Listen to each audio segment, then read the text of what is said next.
Sans tambour ni trompette, aujourd'hui on va parler de tatouage. Donc voilà, ça a été ma dernière lubie là, de ces dernières semaines. Je me suis fait retatouer après avoir dit 20 fois, 30 fois, 40 fois que c'était la dernière. Je pense que tous les tatoués connaissent ça. Sauf que cette fois-ci, je me suis focalisée sur une zone plutôt intrigante. Alors, j'ai fait de l'ornemental et j'ai fait aussi un tatouage dont on va vraiment parler plus en détail, qui s'appelle le tatouage médical. Et je vais mettre plus particulièrement l'accent là-dessus parce que c'est un tatouage, je trouve, qui est assez peu connu et j'ai vraiment envie de le faire connaître parce que c'est une révolution. Enfin, moi, je l'ai vraiment pris comme une révolution, une tempête dans ma vie et je suis tellement contente finalement d'être passée par là, d'avoir expérimenté et du résultat, mais que je me dis peut-être qu'il y aura des personnes parmi vous qui vont me regarder, qui vont se dire en fait, j'ai un problème, j'ai quelque chose qui me dérange, qui me complexe et elle m'apporte peut-être une solution. Donc le tatouage médicalisé, finalement, ça ressemble un petit peu à ce qu'on peut appeler le maquillage permanent. Ça va consister finalement à venir corriger par le biais de teintes et d'effets d'optique, de 3D, qui sont soit des tissus cicatriciels, soit des zones touchées par de l'alopécie, soit de donner de la teinte à des zones qui n'ont pas de teinte. Ça peut être le cas pour les lèvres par exemple. Enfin bref, voilà, c'est vraiment de la correction. On peut aussi tatouer sur des grands brûlés, histoire de leur redonner un petit peu de couleur là où ils en auraient perdu, de rendre la blessure cicatrisée un peu plus homogène. Et bien c'est précisément pour cette raison-là que moi j'ai voulu tenter le tatouage médical. Flashback. Il y a plusieurs années en arrière, je me suis fait une reconstruction mammaire. Et lors de cette reconstruction mammaire, bien évidemment, j'ai eu des cicatrices comme la plupart des femmes qui bénéficient de la technique dont moi j'ai bénéficié aussi, c'est-à-dire de cette espèce de contour autour de l'aréole. Alors, je peux pas considérer que je fasse partie vraiment des cas cliniques parce que ma cicatrice était très jolie de base et à peine perceptible finalement aussi parce que entre la teinte de mon mamelon naturel et la teinte de ma peau naturelle aussi, le contraste en fait était pas très fort, ce qui faisait que ça se fondait assez bien avec le blanc de la cicatrice qu'il y avait autour. Mais c'est vrai que ça me posait deux petits problèmes. Le premier problème que ça m'a posé, c'est que mes aréoles étaient plus du tout circulaires, étaient plus du tout régulières. Il y en avait une qui était ronde, l'autre qui était plutôt ovale. Il y a aussi les côtés. Donc on n'était plus sur quelque chose d'assez circulaire. De temps en temps, il y avait des irrégularités quand même. Ça, c'était à cause des points de suture. Donc voilà, il y a eu des points de suture à ces niveaux-là. Il y a des zones, encore une fois, par le poids qui se sont un peu plus ouvertes que d'autres qui sont restées bien soudées. Donc finalement, il y avait une irrégularité qui, moi, visuellement, me complexait pas, comme je disais, mais me chiffonnait un peu. Vous savez à quel point je suis perfectionniste. Je cherche pas à être parfaite, mais je suis quand même perfectionniste. Donc je me suis dit, il existe une solution pour corriger. Eh bien je corrige, un point c'est tout. Maintenant la deuxième des raisons pour laquelle j'ai vraiment voulu franchir le cap, c'est que finalement ces mamelons et cette cicatrice, ça me laissait une trace finalement de cet acte chirurgical. Ça me gênait de voir ce stigmate, j'avais juste envie de, entre guillemets, oublier que j'étais passée par la chirurgie pour la poitrine et juste me dire, en fait on a l'impression qu'elle n'a pas été touchée. Donc ça c'était vraiment les raisons pour lesquelles j'avais envie de franchir le cap. Après, il faut savoir autre chose, c'est que le tatouage dit médical peut totalement se transformer en tatouage, on va dire, d'embellissement. Ce que je veux dire par là, c'est que même si vous n'avez pas de cicatrice, admettons, autour de vos aréoles, mais que vous avez juste envie, par exemple, d'intensifier leur couleur parce que vous les trouvez trop claires ou que vous aimez pas, ou que vous avez simplement envie que ce soit justement plus défini au niveau de l'aréole, que ce soit un peu plus circulaire, ou de faire un dégradé, ça c'est quelque chose que j'aime beaucoup, c'est-à-dire faire l'extérieur un ton ou deux plus foncé que l'intérieur en dégradé. Je trouve que c'est super joli, donc voilà, si vous avez juste une visée esthétique, sachez que c'est bien sûr tout à fait possible. Donc pour cette expérience de tatouage un peu hors du commun, j'ai décidé de me rendre chez Poé, qui est encore jusqu'au mois, notez bien, qui est encore jusqu'au mois de mi-août, on va dire début septembre, sur Castelnau-le-Lez, mais qui déménage du coup pour le mi-août, début septembre, sur Vendargue. Donc je vous laisse plutôt les nouvelles coordonnées, je pense, parce que vu le délai d'attente qu'elle a déjà actuellement, je pense pas que vous risquiez d'aller sur Castelnau-le-Lez d'ici là. Et du coup, pourquoi est-ce que j'ai pris la décision d'aller voir Poé en particulier et pas un autre dermographe? Encore une fois, pour deux raisons, peut-être trois. Première des raisons, c'est que Poé, elle a la réputation, vraiment la réputation, d'avoir un tracé ultra fin. Elle a son matériel, elle a sa technique, elle a ses méthodes pour vous faire un tracé le plus fin et le plus délicat possible. Et qui dit tracé fin et délicat, dit beaucoup moins de douleur. Donc imaginez un tatouage on le sait, c'est quand même pas une partie de plaisir.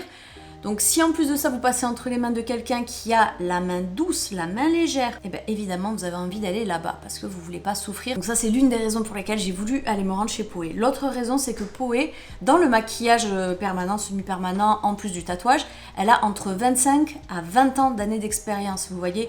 Donc elle n'est pas du tout novice en la matière, elle connaît son métier, elle sait exactement ce qu'elle fait et j'avais vraiment envie de passer justement entre les mains de quelqu'un qui sait ce qu'elle fait, qui sait où elle va.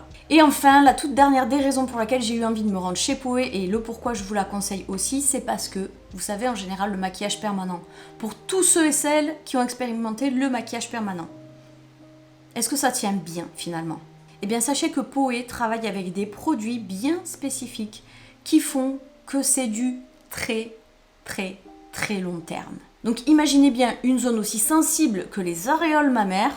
Vous pensez bien qu'on n'a pas envie de se les faire retoucher tous les 6 mois, hein, comme ça peut être le cas des sourcils ou des lèvres, même si c'est pas non plus une partie de plaisir.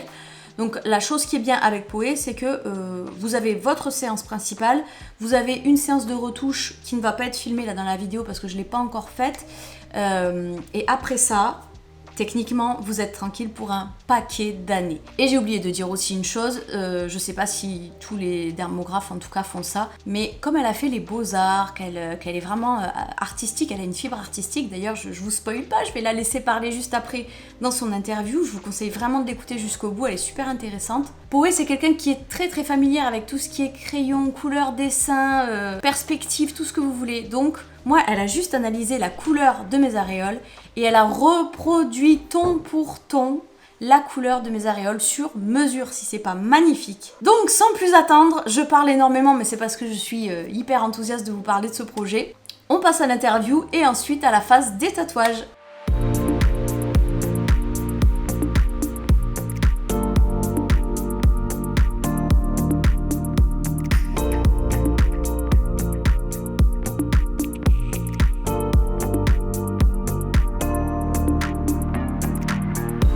Je m'appelle Poé, je professe depuis la nuit des temps. Non, réellement, ça fait à peu près 20 ans que je fais du tatou corps, 25 ans que je fais du maquillage permanent. J'ai commencé par le maquillage permanent parce que je suis issue d'une famille où j'ai eu une éducation très stricte et qu'à l'époque le tatouage était considéré comme un peu moins sérieux que d'autres professions. Donc pour pouvoir amener gentiment ma famille à ça, j'ai fait un BTS en esthétique. Comme ça passait crème. Je suis rentrée dans la dermographie avec le maquillage permanent d'abord. Et ensuite, petit à petit, j'ai amené doucement la chose avec le tatou corps. Moi, au départ, je suis dans le dessin. J'ai toujours été dans le dessin. J'ai fait un bac à 3 arts plastiques. J'ai fait 5 ans de beaux-arts en alternance. Je suis allée en fac de lettres à Paul Valéry, ici à Montpellier. J'ai fait des formations pour être graphiste publicitaire. J'ai eu un diplôme de designer en publicité. J'aime les gens, j'aime m'occuper des gens, j'aime le côté esthétique. Le dessin ne m'a jamais quitté. Il fallait que je trouve quelque chose dans lequel je puisse m'épanouir.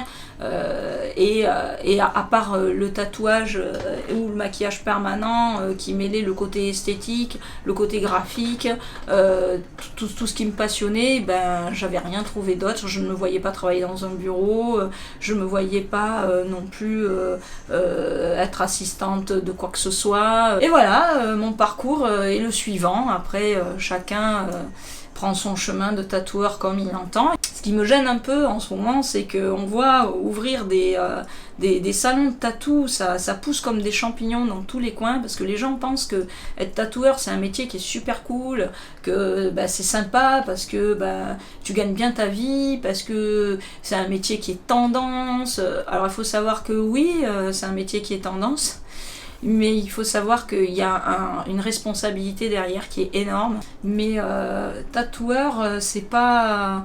ça s'invente pas, voilà.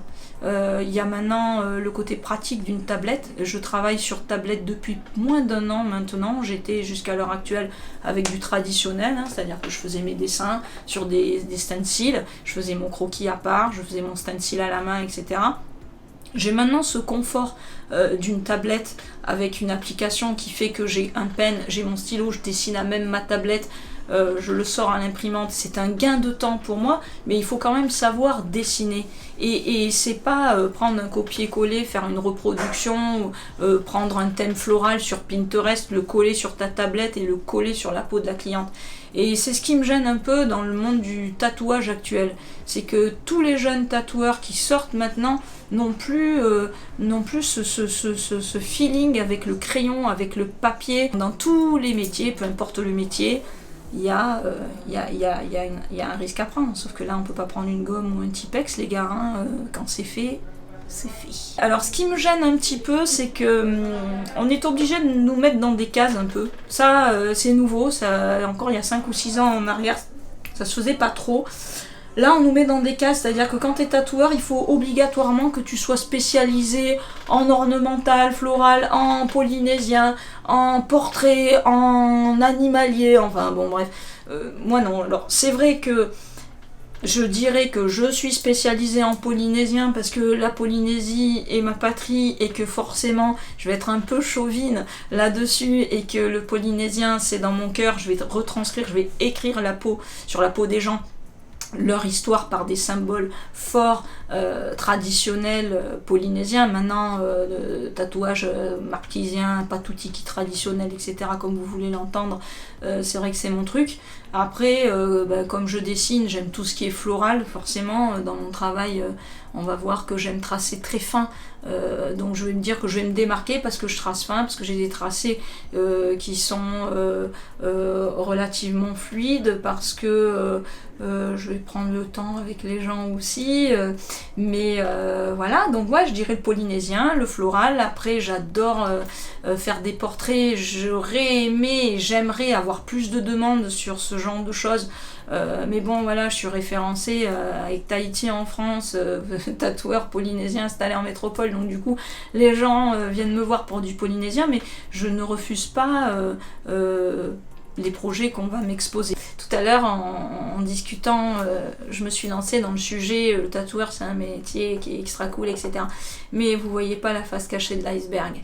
La face cachée de l'iceberg, c'est quoi? C'est que le soir, parfois, minuit, 1h, 2h du matin, on dessine, on cogite, on répond à des mails, parce que le matin on fait des dessins, on fait des créations, on travaille avec les clients, on envoie des projets, l'après-midi on enchaîne les piquages, c'est une passion, on peut pas faire ce métier sans être passionné parce que c'est usant, c'est fatigant, on prend des postures pas possibles, comme n'importe quel autre métier avec des postures un peu cheloues, on prend des postures pas possibles, donc il y a de la concentration, on fixe énormément, le soir je rentre, j'y vois plus, j'ai plus de yeux, enfin je me frotte les yeux comme un enfant de 5 ans, mes journées ne sont pas finies, j'arrête parfois au salon, c'est 21h, parfois même plus tard, je rentre chez moi, je soupe, mon mari aimerait tellement qu'on se pose devant la télé, ça m'arrive de temps en temps, mais je vous garantis les gars que le matin c'est lever tôt, c'est de dessiner de 7h du matin à midi parce que je me suis bloqué les matinées pour faire tous mes dessins et envoyer mes mails, donc oui, peut-être que tu gagnes bien ta vie comme un autre métier qui gagnerait bien sa vie,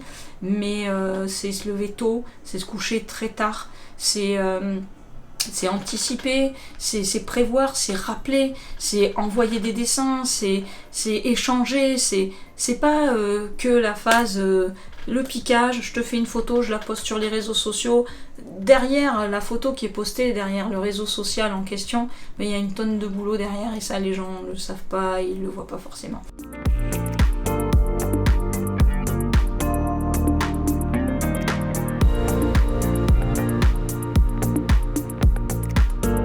Here we go, comme dirait Mario. Donc comme vous pouvez le voir, on commence par un superbe mandala que j'ai demandé pour mon underboobs. Donc là il s'agit du tatouage ornemental qu'on a légèrement repris parce que sinon il serait descendu un petit peu trop bas au niveau du nombril, c'était pas vraiment ce que je recherchais. Et en termes de douleur, écoutez sincèrement, je trouve que j'ai quand même assez bien géré. Bon, le sternum n'a pas été une partie de plaisir, mais c'est tellement court, il y a tellement peu de choses, il y a tellement pas beaucoup d'ombrage que finalement ça passe. Donc ici il s'agit des produits que Poé m'a fournis en fait, que vous pouvez acheter dans son shop et qui sont vraiment des produits adaptés au tatouage et qui vont faire en sorte qu'ils cicatrisent bien, qu'il n'y ait pas beaucoup de perte d'encre et qu'ils soient vraiment très beaux et préservés. Ça permettra d'autant plus de faire moins de retouches lors de votre deuxième passage.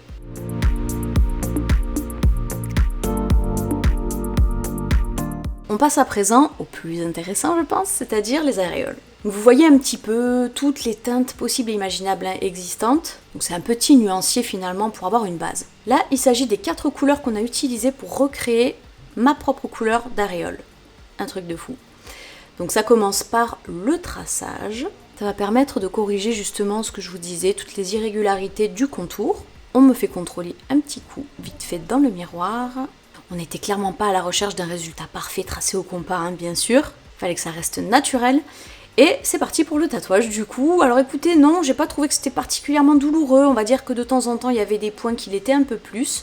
Mais ceci dit, ça a super bien été géré. Alors je suis venue avec un petit peu de crème Emla. Je sais que les tatoueurs n'aiment pas trop ça, mais on n'a pas laissé poser longtemps si vous voulez. De sorte à ce que ça me laisse juste un peu le temps de profiter d'une légère anesthésie, mais pas énorme non plus, de sorte à ce que ça resserre trop les tissus. Donc elle me tatouait d'un côté, laissait poser la crème Emla de l'autre, ça a été bien jonglé et finalement c'est passé nickel. Donc ça c'est moi avec mes petits pansements, hop, 2 heures après il fallait que je retire les bandages, pas de sang comme vous pouvez le voir, que des résidus d'encre. Et déjà on se rend compte qu'en termes de teinte c'est pas trop mal.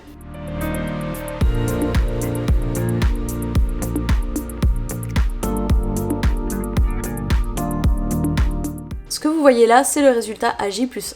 On se rend compte que les aréoles ont un peu bruni sur les contours.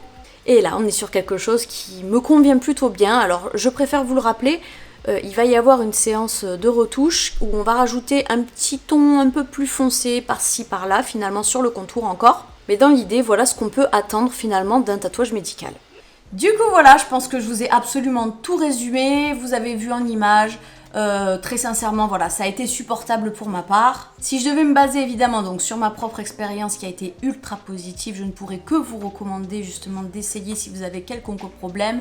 Si même au cas vous avez des doutes, n'hésitez pas à lui passer un petit coup de téléphone ou lui envoyer un petit SMS ou ce que vous voulez, afin qu'elle vous donne déjà son opinion pour savoir si votre projet est réalisable oui ou non. Et sinon, j'espère que ça vous aura intéressé, instruit, appris quelque chose. Stay positive, merci de m'avoir regardé, écouté et on se dit à très vite dans une prochaine vidéo. Bye bye!